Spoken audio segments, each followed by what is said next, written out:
आपको intra party election 5 फरवरी की बजाय आम इंतखाबात के बाद होंगे।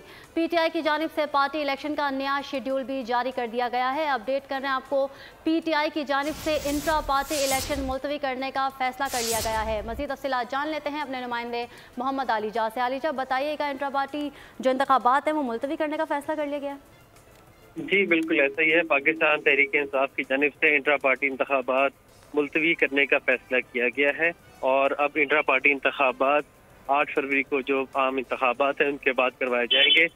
बानी चेयरमैन पीटीआई की हिदायत पर इंट्रा पार्टी इंतखाबात मुलतवी किए गए हैं। इससे कबल पाकिस्तान तहरीक इंसाफ की जानिब से 5 फरवरी को इंट्रा पार्टी इंतखाबात करवाने का ऐलान किया गया था और इस ज़िमन में वफाकी इलेक्शन कमिश्नर रऊफ हसन को मुकर्रर किया गया था और जबकि सूबाई इलेक्शन कमिश्नर भी तैनात कर दिए गए थे।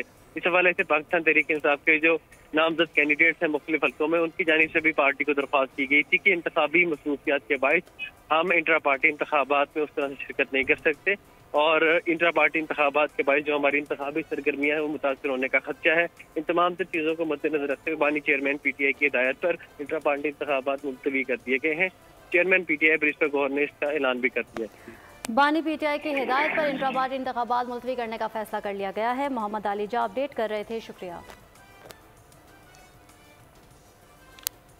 ब्रेकिंग न्यूज़ पर जाने से कबल हम बात कर रहे थे मुस्लिम लीग नून के रहनुमा सेनेटर अब्दुल कयूम नियाजी साहब से।